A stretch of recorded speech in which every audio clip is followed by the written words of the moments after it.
this is really, it's just such an exciting world we live in. It is. You know, with AI, robotics, space exploration, and many of the new material sciences, and the way that the intersection of all these things. But first of all, okay, so let's get started, actually, since you're obviously ready to go. You're Jeff Peoples. Yes, yeah. And what's Jeff Peoples' background? So Jeff Peoples has been an entrepreneur his whole life. In his early 20s, he started in electronic books, and that we used to call it hypertext. And we Early 20s was what decade? Oh, great point. So that was back in the 80s when the IBM. So you're PC, born in 60s. 60 what? 61. So you're only 4 years older than me. Yeah. I'm a 60. Oh my God, I can't believe it. It's fun. Doesn't it blow you away at how quickly time has zipped by us? Yes. It's we a minute ago we were in college. Exactly. You know? Exactly. And then 30 seconds ago we found the love of our life, we got married. Yeah. And then the children came. So do you have all that? Yeah. Oh my goodness. Got some great kids. I've got a granddaughter, and I'm just, oh my goodness, I really want to produce a world where my granddaughter and all my grandkids, and my son just got married, so he's how old now? He's now 31. Okay, so you started young. Like, how many kids do you have? Just two. Just the two? My oldest is 33. So you started in your 20s. Yeah. Okay, and you got married at what age? You know, it's interesting. We didn't get married. Or should we say the first time? Yeah, well, no, we didn't get married until 29. 29. Yeah, but we we were sweethearts in college.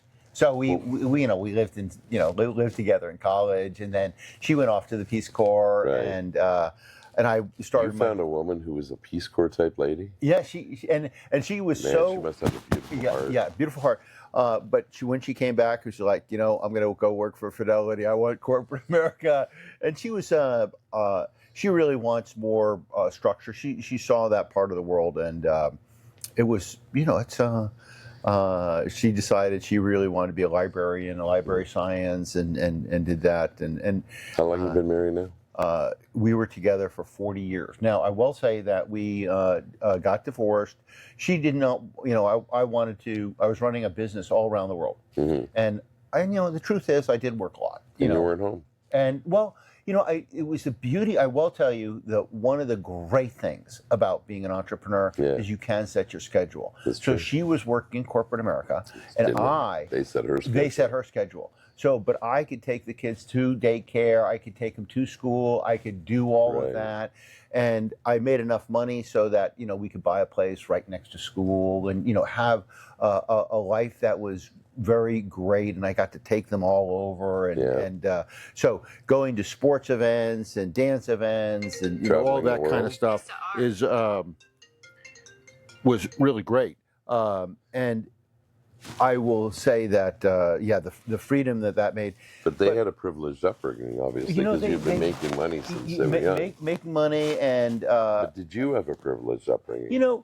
I will say that my grandfather landed in New York from Ireland, October 29th, 1929. Wow. And so literally, stock market's crashing. Yeah.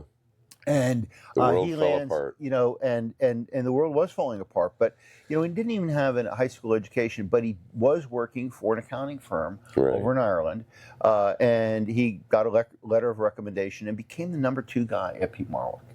And he was just a hardworking, really great guy. I mean, the other Irish guys were running around the country just trying to find jobs. Exactly. Yeah. And he was very, and he was such a. He wasn't going to be the number 1 guy, but he was so smart and so worldly. It was fascinating. Well, let's take a moment and think about this for a second. The man shows up right at the beginning of the Depression. Yes. The entire country, pretty much the unemployment rate just skyrocketed. Yes. The difference between him and everybody else on that boat, or most of the other people on that boat, was he was educated. Yeah, and he had a work ethic. So we need to start with that. We need 100%. To start with the fact that anybody who's trying to look for, greatness in life and success, education is key. It puts us apart. Yes, but it's Okay. the work. It's really, And what something. you do with it. It's what you do with it. Yeah. He left when he was 28. Right. So he was born in 1901. Comes in and shakes his father's hand like he was never going to see him again. Because remember, back then it was like Slow boat to China. Yeah. It was forever. And Yeah. now, and he wrote some memoirs about how life was. And I'm telling you, You got to read his thoughts. yeah. So he became the #2 guy, Pete Marwick, and was really No, stick with this for a minute. Stick with this. Yeah. He journaled. Yes. He wrote later in life. This was later in life. We would always ask him about what life was like. Yeah. And so he wrote a paper, basically. And did that inspire you? Yes. And by the way, one of the things that I've just got to say is that early on, my grandfather, he was a little bit of a tough guy. We always had to write thank you notes. It's like, we always wrote thank you notes. He was a polite man. And if you misspelled, he would send it back circled. Good for him. Good for him. Now, he wanted you to be your best. Exactly. And especially when you're communicating with the other people. That's a skill that a lot of people lack, and they don't realize the judgment that occurs when a person receives something and there's a spelling mistake, a typo of some sort, and they didn't take the time to look at it. Right. Then immediately there's a judgment placed on you. Right. That's a really important lesson. I appreciate you say that. And he really cared. I know other siblings and other people in the family thought that was harsh of him and things like that. You got it. But it was really caring. Yeah. That is true caring. Yeah. And it's like, if you don't let it... it's a lesson you never learned, or you never lost. Well, you know something? It was so important to me that in my early teens, when I first got access, this is before an IBM PC came out. Right.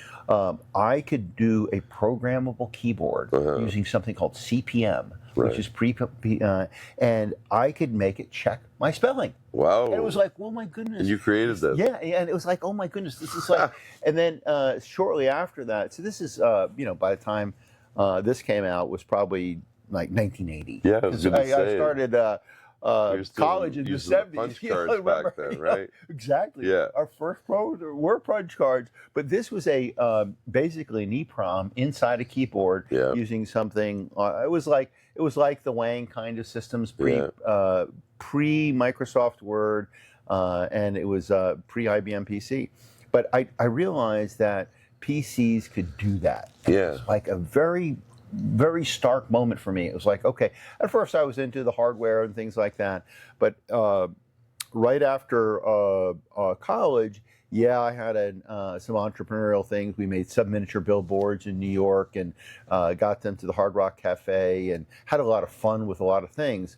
But in 1986, I really started to think about, okay, what's the future going to be? And I started a company called Window Book Publishing. I was like, I had this dream. I was like, and actually a counselor had said, well, if you were to put up a billboard, what would you say? What would you say? And I would say, make information easy to access, because really, back then, it was difficult to access information. Yeah. And not so much anymore. No. We have a plethora of information. But this is actually pre-CD-ROM. Oh my God. Pre-CD-ROM. When we still had the floppy, exactly. 360 kilobytes. The young people watching, they won't be able to relate. They won't be able to relate to, this was what was the size of that floppy? 360 kilobytes. Kilobytes, not even a megabyte. Well, when they got the fourth generation, I think got to 1.2 megabytes. Well, even what was it? The hard drives and the RAM at that time was so minimal. Oh my goodness! If you had a 5 megabyte hard drive, that was huge. And you remember when you first got on the internet and you got the 28.8 modem, and then you went to the 36.6, and you thought that was I'm a lot faster now. My God, you and I grew up in an era where these young people now they just take it for granted. You and I both, of course, have iPhones, and we know the power of what that is. You realized something. I'm going to go back to something you said, that you recognized that you had something or needed something that didn't exist, so you built it, you created it. Yes. And that was that self-correcting keyboard. Yeah, it was like it was like back then. By the way, you had to put things together. It's not like I invented everything. No. It was just it was more like putting things that existed together. Right. So, and to a great degree, you know, there's a lot of But that's an success. entrepreneurial skill. Exactly. It's like, Yeah. wait a second. Entrepreneurs just say, you know, there's a lack someplace, There it and you is. can put a couple of things together. Find the and problem that's and all I solve did. it. Yeah, and Yeah. and you know, the truth built the is tools. that I wasn't the best coder. The reality is, but I partnered with this guy, Mike Spear, who was literally MIT brought him in. He was one of the people that got a PhD in France. He was an Israeli that he was just so good at systems level thinking. Right. And you know, remember back then, very small hard drives, very slow computers. So you had to think very carefully because it wasn't like vibe coding now, where you can just generate lots of code. Yeah. You had it's like it was more like assembler. Every character mattered. Every character mattered. Yeah. And you had to be really, really careful. And he was just fantastic at it. But even in our communication, every single word we choose, right? Yes, 100%. So you learned a long time ago lessons that have formed your ability to become the entrepreneur that you are. You're a highly successful man now. People think that when they look at a guy like you, oh, he's lucky, you know, he got in, he got a good job, somebody handed him a bunch of money. But you literally started with nothing in an era that had hardly any technology. You found problems, and then you found solutions for them. You realized that tools weren't available, so you looked around and saw what tools would work, and you put them together to do what it is that you wanted.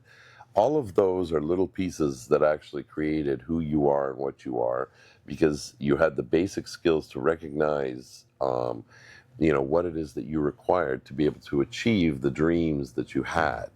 Is that correct? Yeah. And you just did it over and over and over again, but at a larger scale. 100%. And you know something? It was an overnight success, but it took me 30 plus years. I mean, the reality Losses. is, look, failures. You know, and that's, you know, this is where I will say that we definitely had some tough times. So we. I'm not going to let you get away with that. Yeah, I'll give you a little context. So, you know, I would say that my family really didn't want me to be an entrepreneur. They wanted me to have a regular job and whatnot. Because they're afraid for you. They were caring people.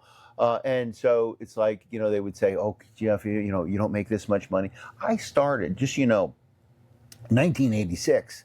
But I wasn't making a lot of money in the software business. So I would bake bagels from 10 to 6.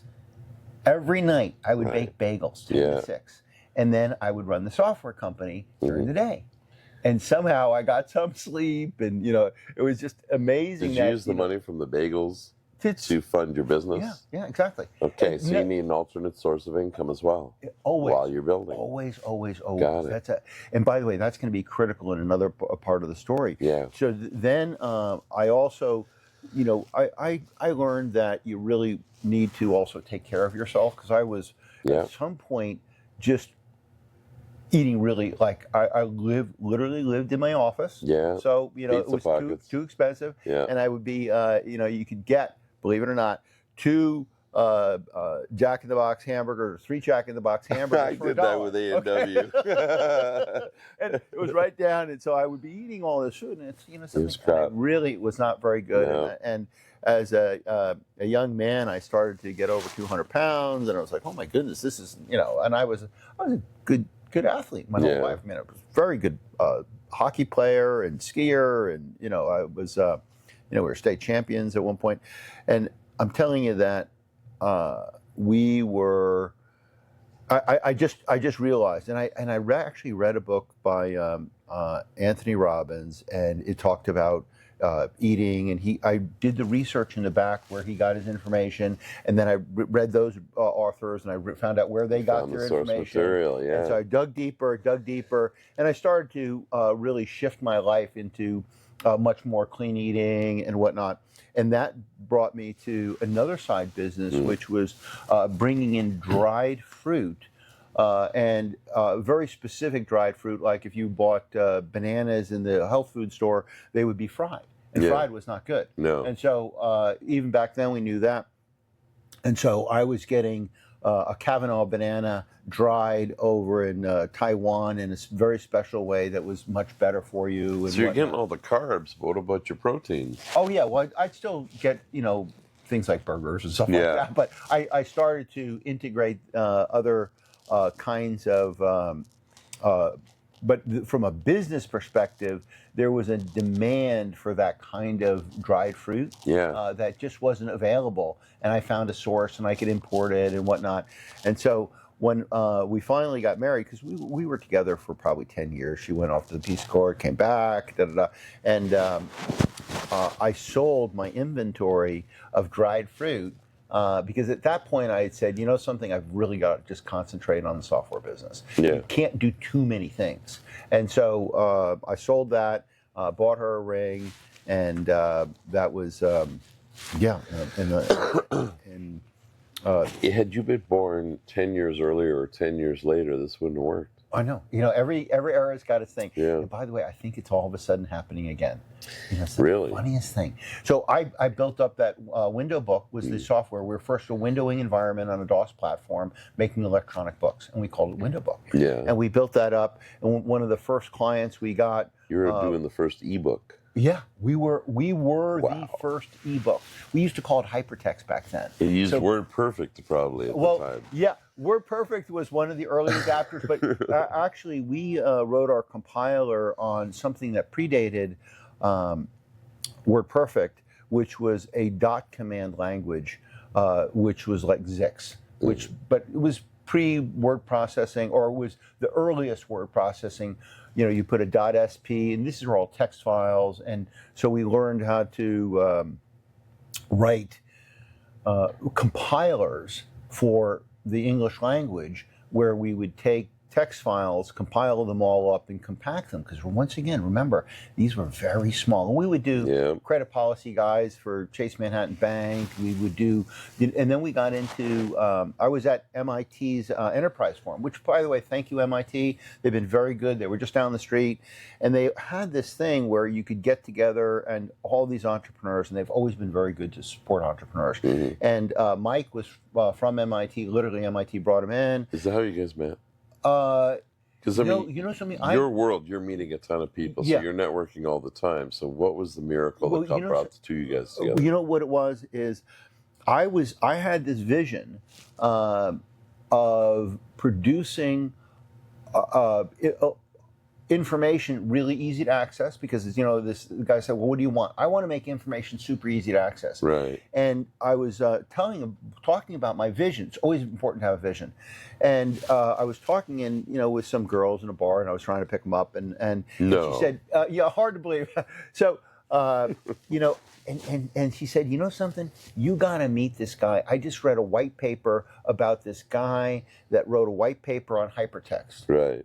And so you met a girl in a bar in Boulder, Colorado. While trying to pick her up, she's talking about another guy who writes in hypertext. Yeah, well, no, wrote a white paper on hypertext. Right. Like he's a real. But you get how bizarre that is. No. Like, seriously, in a bar. And you meet the one chick who's, actually has the intelligence to use this conversation as something that would be of value to both of you, because you obviously got her. So rare. Yeah. So rare. It's by incredibly the way, rare. To have it so that somebody even knew what the word hypertext was, or electronic books. And in that environment. Anyway, so I then should have married that girl. Yeah. Possibly. But I then took that information and I literally flew to Boston. Wow. And I took action right away. It's like, well, no, I'm going to do this. Yeah. Well, so you took action right then. And so I flew to Boston. Yeah, that's the key there. He wasn't living in a great part of Cambridge. Right. And it was like a little bit scary. I'd never been there. But, I knock on the door, and this guy answers the door, and he's in pajamas. Yeah. Because, he works all night. Sure. Yeah. And anyway, I explained, what happened and whatnot, because, it's like I didn't have his email address. All I knew was I did a little research, found out where he lived, because you can find out that kind of thing. And I freaking knocked on the door. Well, you were And into information access. yes, and I was going to make it so that people could get easy information access and make. So when you electronic told books. him your idea, Yeah, he says, "Oh yeah, I had done a little bit of research about him because he had been publishing this, yeah, and I just said, look, I want to get involved with this." And he was like, "Well, I'm a young kid, and he was much older." And I said, "Okay, well, I'll trade you, and just give me a license." yeah, So I worked a deal out with him, and he Right. got a percentage of the money, Mhm. and then I basically got his compiler, Yeah. and I started this thing called Window Book Publishing, and we started publishing all sorts of books like DOS manuals and Yeah. things like that, and I would go to trade shows. Wait a and minute, DOS manuals, they were like this thick. I know, and we could compress them, and then by the way, and I remember seeing one of those. Mike was a really smart guy, and he literally could do these things like terminate and stay resident. These are like making it the DOS do tricks that 99% of the population didn't know. So you could literally make it so when you're typing in your prompt, you could press a key and make up a manual come up, and then when you're done, it would go away. It was called terminate and stay resident. Right. And then we. How did Microsoft not jump all over this? Well, it's interesting because we had the name Window Book, but once again, this was small money. This was only family money. It was Yeah. like bagels and like Yeah, bagel money. Yeah, it was. Well, it got a little bit of fruit, Yeah. and The dried fruit and right, bagel money. and You sold so the dried fruit then. I did sell the dried fruit, but that was a little bit after I'd started this business. So Mhm. when I was starting that business, it was just when I got serious. I said, look, and my wife to be and my dad and all said, look, because I think our first year we made like $24,000, a total revenue for the whole freaking company. And now that sounds like, but You I were still had living to off pay- of that? well, I had to still work nights, and I had Making to bagels. bake. I had to have other revenue. Who owned the sources. bagel shop? It was Brugger's. It was, Brugger's. And that's in Boston? and that's in Boston, yeah. Right. And so that was You're a Jewish family. no. I just we're just friends with Jewish. I grew up as a Lutheran. I had a Lutheran, and then when we moved out of New York up to Connecticut, we joined We as in you and the girl. No, this was when we were kids. Okay, your when family. my family, Right. my family was a New York family. My grandfather came into New York. Yeah.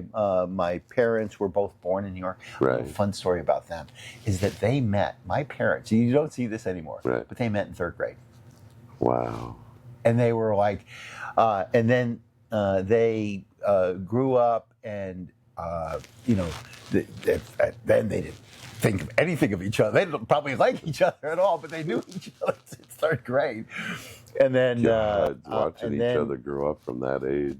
And then right when my dad was going into the Army, I think they started to date. And this was now into the 30s? Yeah, this would have been 30s. Yeah, he was born.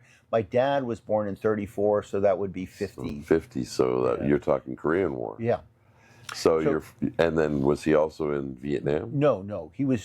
He Too old was for only. Vietnam. Yeah, so he went in, and he was only in for 2 years, which was quite unique at the time. But how did Grandpa avoid World War II? Well, he came in. He would have been 28 Right. when he landed in 29, and then. So he would have been too old? He would have been probably too old. Yeah. Again, timing was Yeah. amazing. Yeah. Had he been a few years younger. Right, and he would have missed World War I at 17, and so it just worked out. Timing's been a big factor in your life. Oh, timing is always, and I thank God every day. It's like there's always something that is like works out. I really feel I'm blessed. I just have a blessed life. Well, I've you always come had a across blessed like life, somebody and who's it's blessed. It's like, You do. my goodness, the divine. It's like, I think God takes care of me better than I can take care of me. I really do. That's because I actually a have really good plans. philosophy, yeah. I have plans, Yeah. and sometimes God, laughs. And I realized that my plan wasn't as good. Right. And so you sometimes realize, I'm going after this goal and whatnot, and I more worship than I pray. I'm more like I get which that. is more gratitude No, yeah. as opposed to asking for something. Gratitude and appreciation are probably the most fundamental parts of being a powerful and strong and successful human being.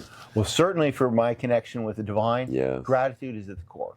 Yeah. It's like, oh my goodness. It shows me, God shows me stuff that I would have never, ever thought. And it happens on a regular basis. Sure. It's like, oh my goodness, I didn't realize that. Thank you, God. I love you, God. That's my regular, thank you, God. I love you, God. It happens to me like multiple times a day. So you've got a business that's doing 24 grand a year, and this is back in the... Oh, this would have been 1986.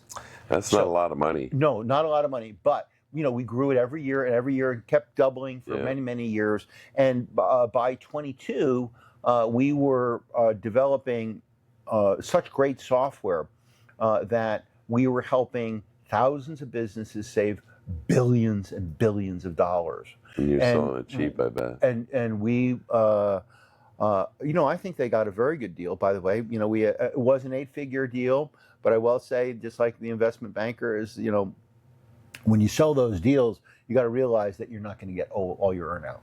Yeah. What does that mean, get your earn out? Well, so that's an interesting term.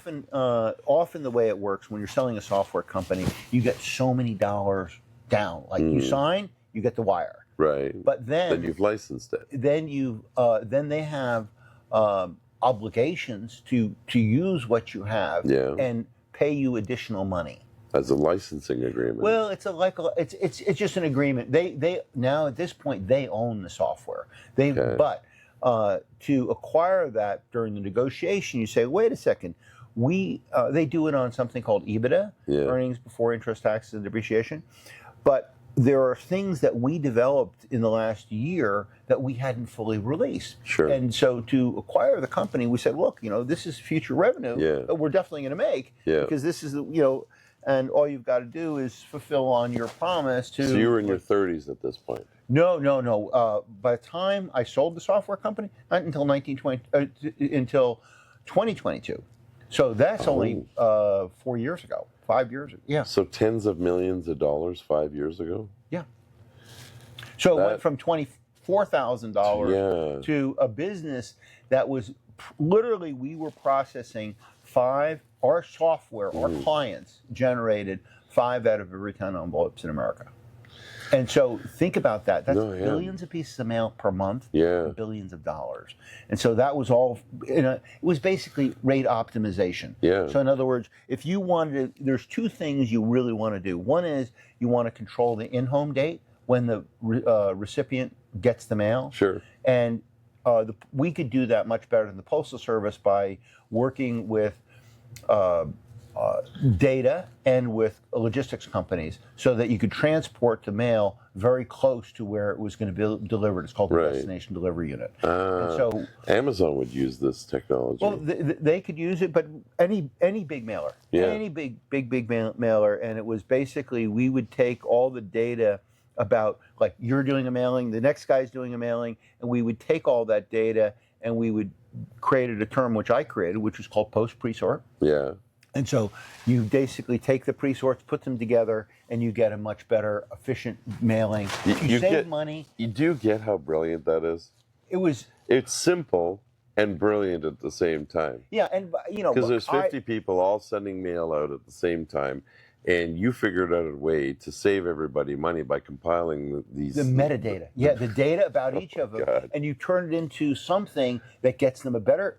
Well, they're getting a better rate because it's as if they're mailing a lot more stuff at one time when they're really not. They're just joining a group of people that are mailing at the same time. Exactly what's what happening. A bloody simple idea. And by the way, they do that. And the post with system packets. Didn't figure it out. They do that with packets. Yeah. Packets of information of the internet. Yeah. You bundle them together and they're all going the same way. Yeah. It's like, and people do this with logistics. And that's banks really do what that, we were doing. It's like, okay, if you've got 20 pallets of mail going to one destination, we'll put them on the truck. The truck doesn't care. No. By the way, sometimes, some clients wouldn't allow this, but you could put bananas on the other half of the truck. Yeah. You just had to make it segregated so no contamination. No, it's interesting you say that because there's a company out right now called UShip. Have you heard of them? Okay. So how it works is a bunch of guys there that are driving their truck. So let's say he's going Detroit to Florida and he's coming back empty, or he's going down there, he's only got half a load. So he posts on UShip that he's going to be taking his truck down there. And so several people say, okay, well, I can put out this and then he's doing exactly what you did. Yeah. But now, with the truck. Bigger, with anything. Yeah. Yes. And so therefore he's making full use of the space that he's got on the same trip. Right. That's what you created a long time ago. Yeah, a long time ago. But we were also really a compliance, because remember, you have to prove exactly the weight, the size, the density, all sorts of factors about each of these things for that you were paying the right rate. Yeah. And this is over and it would billions fit of into pieces. the packet. Well, it would fit. Yeah. And you weren't cheating. Yeah. And so you took the responsibility for that. Compliance. There was a big compliance part of this. Gotcha. So people that were buying. Now 2022, you're now a decamillionaire. Yeah. So why are you still working? Purely for passion. I could tell you for all of these years, back in I think it was 2012. A friend, Peter Diamandis, created something called Abundance 360, and that was maybe it was 2013, January 2013. I think was the first public event. Sure. And I've been to all of the events. During COVID, they were remote and things like that. But and he is brilliant at looking at the exponential technology trends. And so it was, just wonderful. And they had super speakers. And I just realized, something, exponential technologies are going to shift our lives. And that would be things like advanced chips, AI, robotics. All of these things are going to change our lives dramatically. And that's what you're into now? Yeah, but investing. So what I do is I've been in this world so long, and I've been investing in this world so long, by the way. Just so you know, in the 1970s, before when I was a teenager, I couldn't get a brokerage account, but I did know that during the oil crisis that there would be another need for energy. So I convinced my dad. I was back then I used to paint fences for money, and so I took some of that money, $300, and put it into a company called Magma Power, and that more than tripled over time. And I got to buy a windsurfer and be the coolest kid and whatnot. But I realized that you can work super hard, but you can always make more money by investing. You have to work. Yeah. Yes, 100% you have to work for that daily income. But when you invest, somebody else is doing the work and you're getting the payment. And you got to realize. So right now, primarily, would you call yourself basically an investor? I was a professional investor. Now I'm a fund manager. You're a fund manager. I did is I realized, look, I had millions to invest, and I invested in a lot of different areas. And you did well. And I did well. And you lost some. And I lost some too. Yeah. Some of the things were not. But I then said, okay, if I'm going to do this for friends and family, how am I going to do that? I'm doing. Yeah. And because most people, it's actually a lot easier to make the money than to reinvest and then to keep it. Yeah, and then also you're always the funny thing is there's so many people out there that are looking for somebody to help them out, some funds. They got ideas and that they what you're looking for. You've obviously got a very specific criteria now, and you know what the red flags are. And if you were to say, number one, let's say I'm somebody who is looking for money. So my audience, I've got hundreds of people that are looking for a guy like you. Number one, the first assumption they make is that money is hard to find. What I've learned, and maybe you can corroborate, there is way, way more money than there are ideas. And the biggest problem with investors is trying to find where to put the money, because you can't just leave it in the bank. That's losing money. Yeah. So really quickly, what are the 5 most important things that you look for immediately, and what are the 5 things that you know that if I see any of these 5 things, I run away? Okay, so first you need a fantastic, a fast-changing exponential technology. Okay. So That's going to be things like space. Yeah. That's going to be things like AI. Yeah. That's going to be things like advanced chips. Sure. That's going to be robotics. It's going to be digital assets, Okay. but it's going to be an exponential technology. Got it. And so with huge growth potential. With huge total addressable So solving market. a big problem, not a little one. Correct. Solving Okay. a big problem and solving a hard problem. Right. You know, you got to be solving hard problems and you got to be solving big problems. Well, then if you're looking for people that are trying to solve hard problems, you're looking for really smart people who are well, you know, either a lot of them educated. You need good management. You need leadership. So you're looking down deeper than just who's running the company, who's got the idea. You want to know who's doing the work. Yeah, but I do really care about, you know, I look at leaders. I think leaders are really, really critical. That's a very important part of it. I will say that some of my best things are in Musk-related companies. Like XAI was a fantastic. I got in first round. It was and that has done very, very well. Right. And SpaceX got in early on that, done very, very well. Mm-hmm. And many others. And there is a whole process in some of the funds. You may have to go through 1,000 founders to get 30. Yeah. And out of those 30, you may that you invest in, but then you do an SPV or something additional on maybe SVP. SPV, special purpose vehicle. Okay. So sometimes if you're in groups that have done that kind of due diligence, that you can find a very small subset of a very small subset that are like, these are the real winners out of the winners. Okay. And you'll find that in this, I'm really a late stage, proven pre-IPO investor expert. So that's what I am. So several people that are watching are thinking, okay, well, I've got, you know, a couple $100,000 to invest. Mm-hmm. And I get fund managers all the time. I get calls from banks. I get calls from financial advisors, OR or ER. Do you know the difference what I mean by advisor, OR or ER? So in Canada, there's a law that says that you can call yourself an advisor ER if you're advising and you sell multiple products. Okay. But if you're working for, let's say, a Royal Bank, and you're a financial advisor and you can only sell their products, you have to use OR as the end. So there's a differentiation because they're not really truly financial advisors if they're only selling one product, correct? Right. So you, right now, your role from what I'm hearing is that you're taking all your vast experience and all the successes and failures and all the people that you've met, and that you've created a formula so that people would then go into your fund. Yes, exactly. So, and I am 1 in 10. Often funds are like 2 in 20. That means that a 1% management fee or 2% management fee is the norm. That means that, say, if you put $100,000 in, I'm going to charge $1,000 to manage it. Okay. That's it. That's it.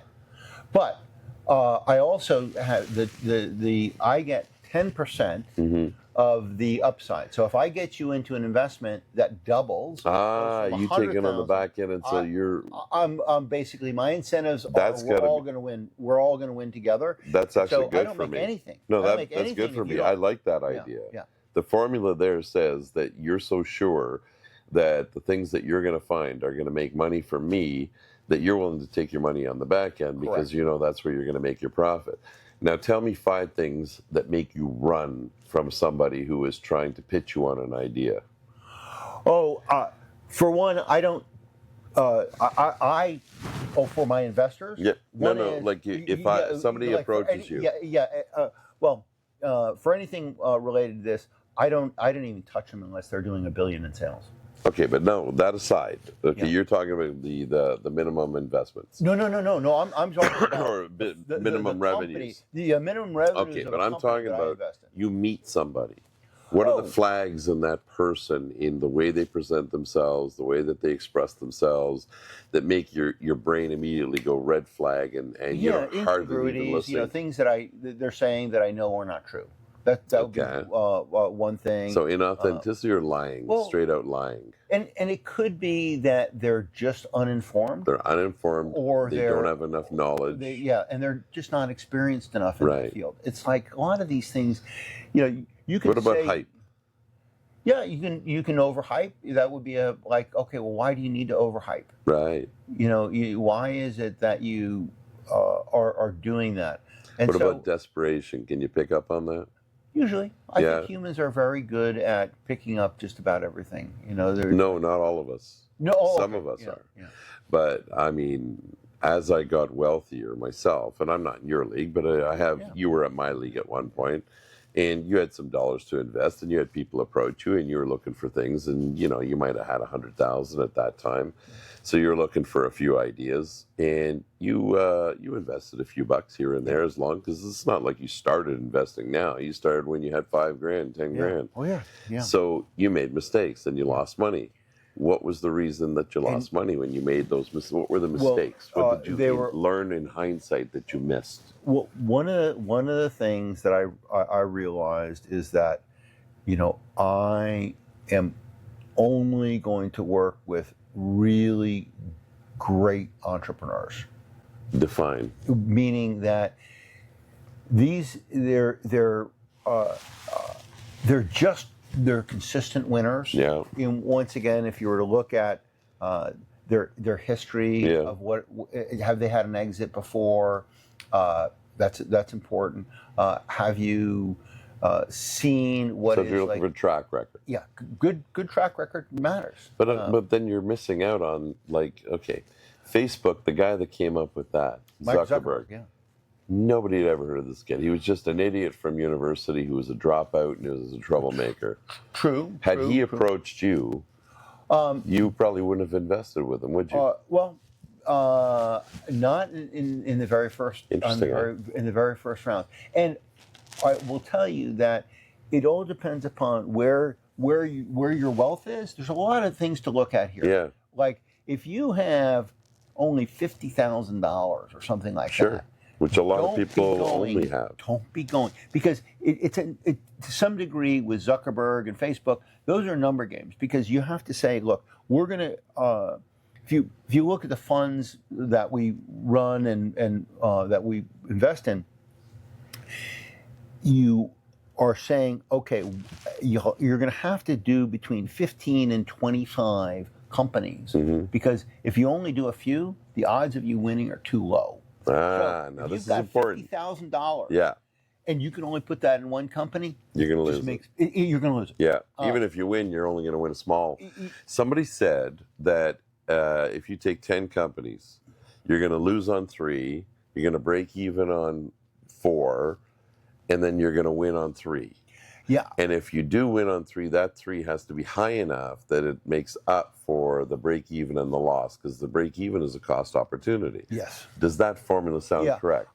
It's a little bit low to me. I would say that it's more like the best ones are more like 25. 10 is too small. 10 is too small. That's why I'm saying that if you only have $50,000, and you'd have to divide it over 10 companies at that level. Okay. So as a business that I'm doing, like, like, why am I promoting XAI, SpaceX? I'm doing something with Ripple Labs, with Kraken, I think was going to be a good. You have to look at. But you're going to be wrong. Oh, yes, but when you get a little bit later, you reduce your risk quite a bit. Sure you do. So, and I am saying for that initial investor, do I personally do some deals? I just look. The answer is yes. I can go and put 50 or 100 or some number of dollars into some of these smaller companies, because when I'm doing that, I'm also getting other benefits from it. Like I'm into longevity. And I'm going to, have a great health span. And so you met the diabetes clinic guy, you met the anti-aging guy. Yeah. Because you and I were on the cruise last week, and there's 500 people there. I'd say probably 400 of them are looking for money and 100 have it. Yeah. So you would have been approached probably 50, 100 times last week. Yeah. And I'm... Did you say yes at all? Wow. No. By the way, last week I paid, but I had a thing I had to take care of. Yeah. And so somebody else got my berth. So I was in the... I was you didn't make it last week? I didn't make it, yeah. Me and another fellow that's here this week didn't make it last week. But anyway. But now listen, the other fellow wasn't the guy that went to jail, is it? Yeah. Oh my God! Mark. I'm going to be talking to him soon. Yeah, His story is unbelievable. But that's a podcast by itself. That one you will not want to miss. But okay, so you were on this cruise last week or last year? Yes, I was. No, actually, last year I was not. I've known Davin for many years. So you've been a part of the San Juan Social Club for many years. Okay, so there's what 3,500, 4,000. Yeah. And again, you're in the top 5% because you're the guy that's got the money, and then there's going to be the 3,000 people who've got great ideas.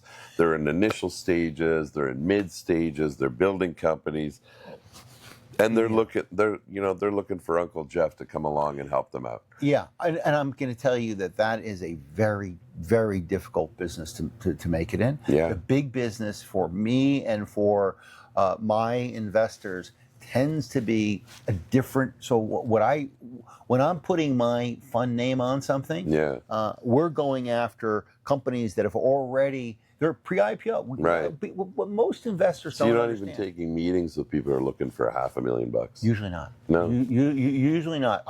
But does it frustrate you a little bit that people see you as Mr. Money rather than Jeff? Look, because that's true. Look, I'm on a mission to make sure that you could change their lives, man.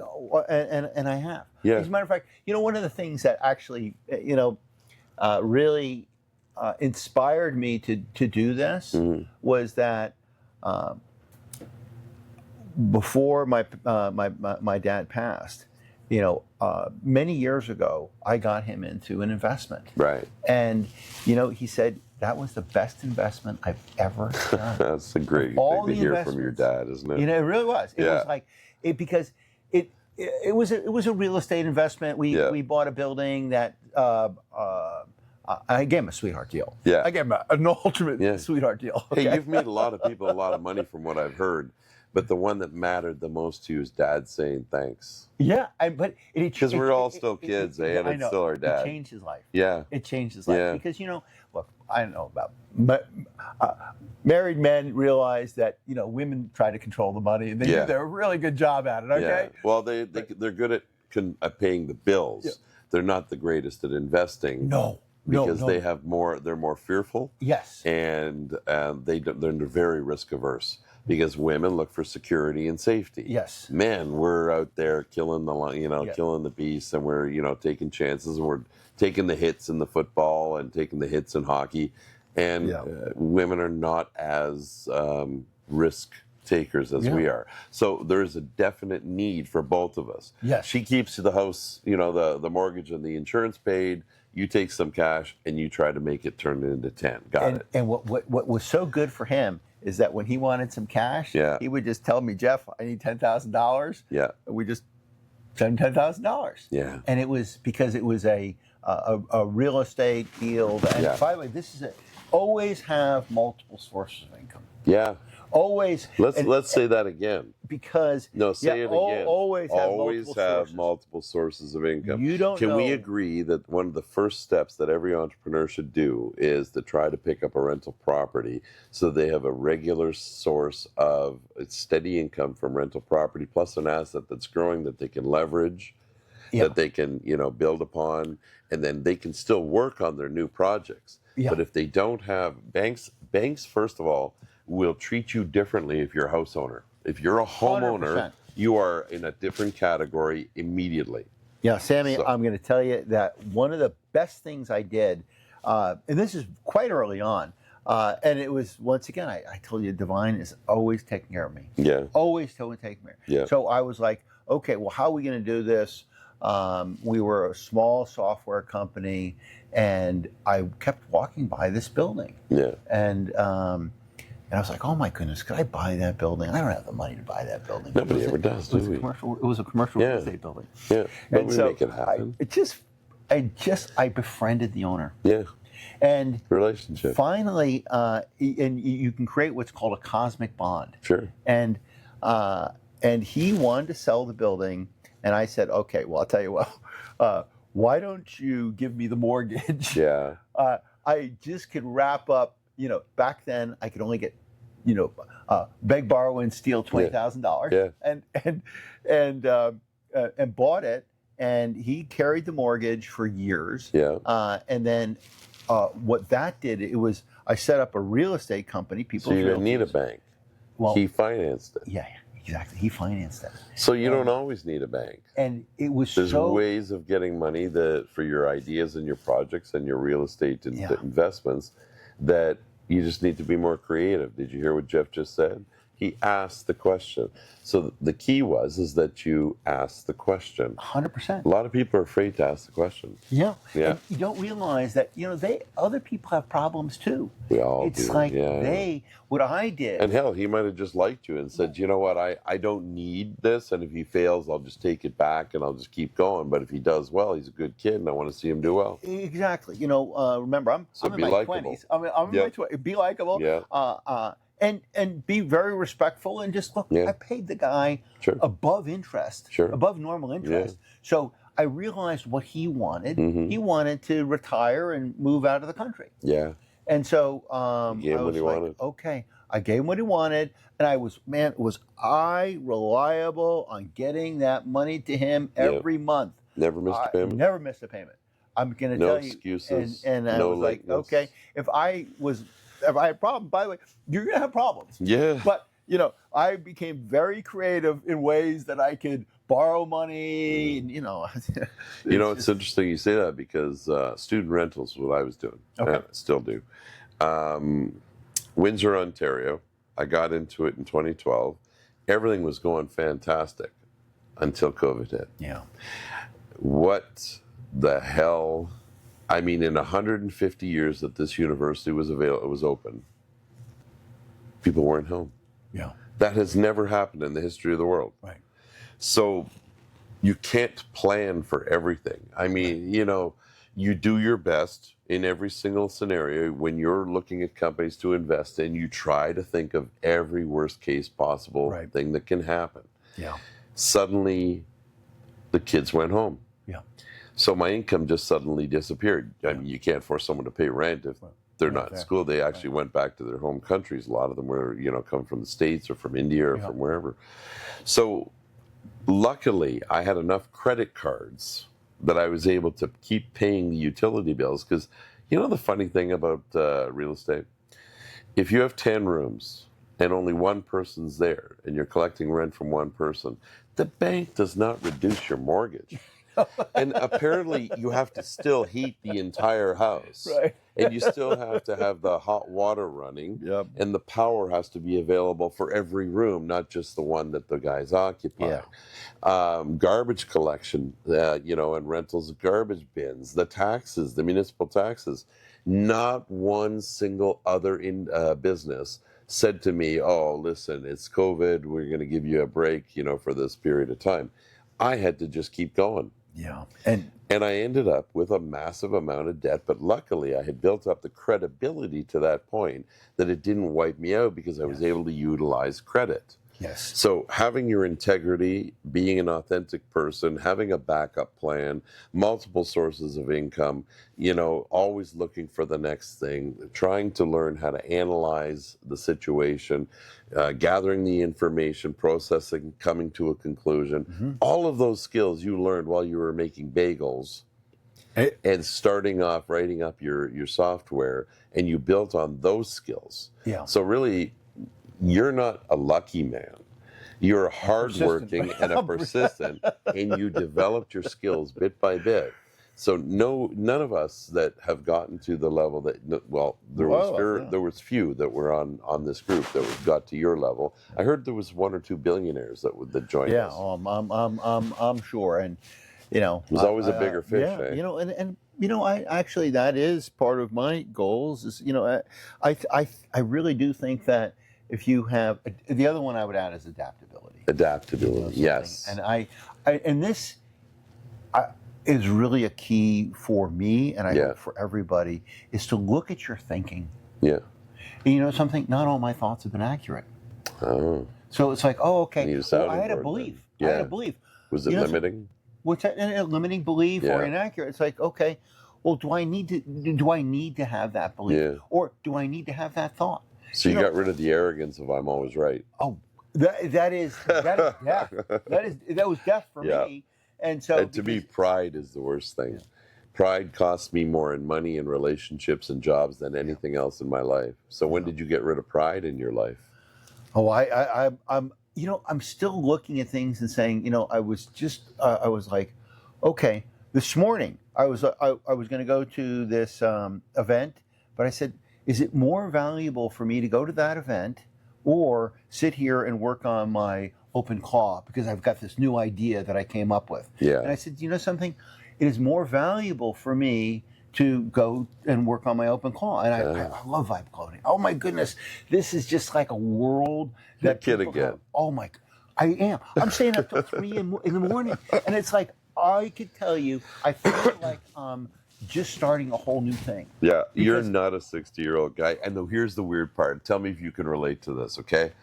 We look in the mirror and we're going, who the fuck is that?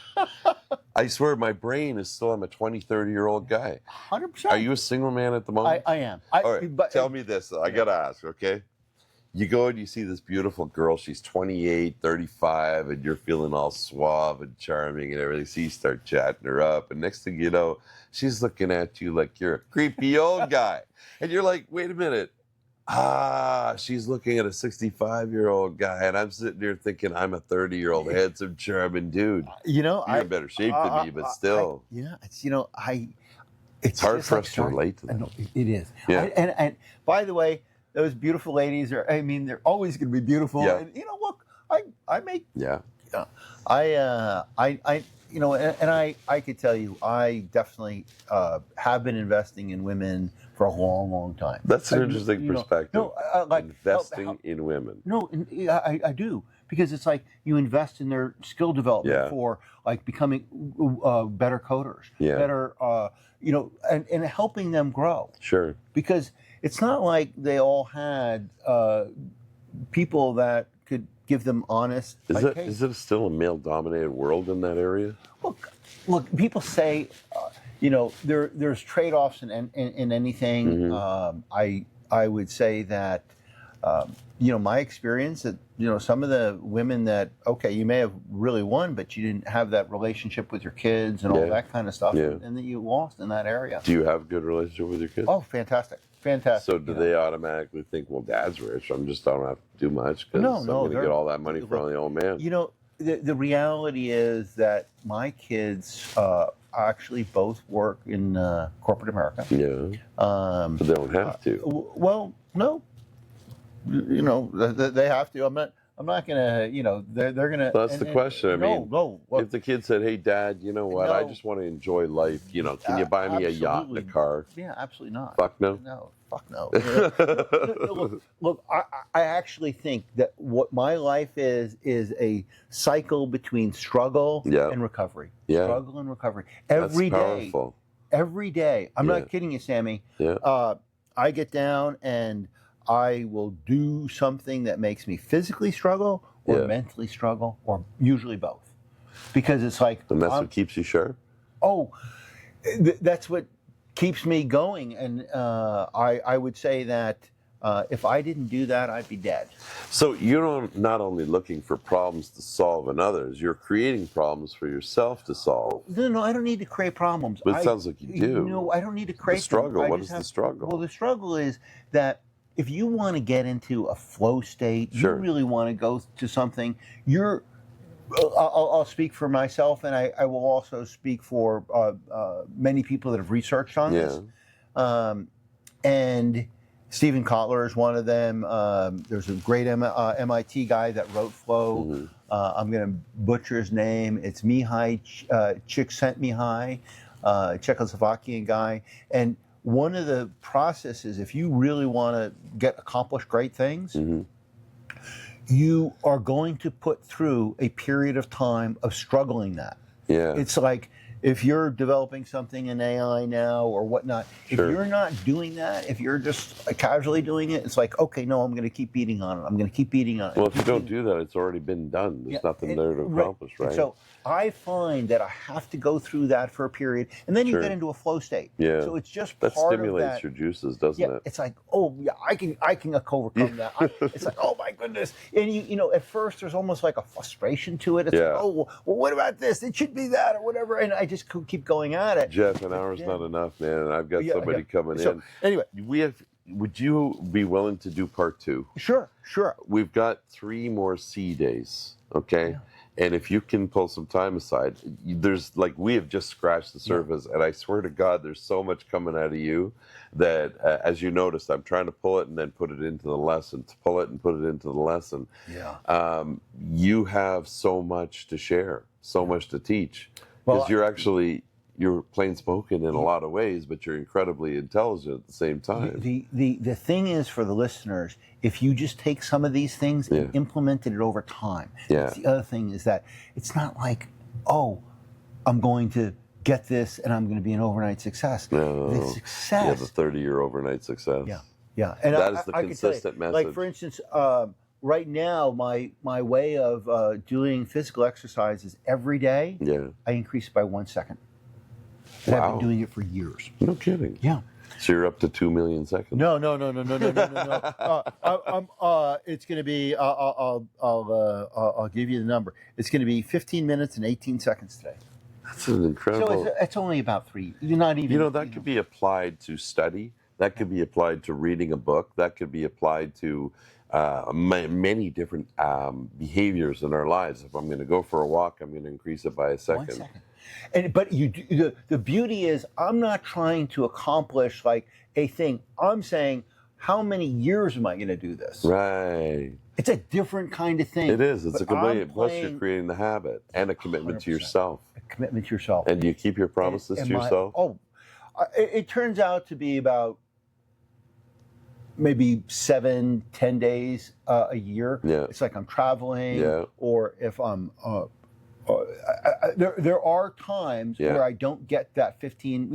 It started out like a minute, okay, but over time it just keeps going. But you can take anything. I started with plank and Roman chair, alternating back and forth, and over time it builds. And now I've added other things and whatnot. But when you fail, to keep your word to yourself, do you forgive yourself?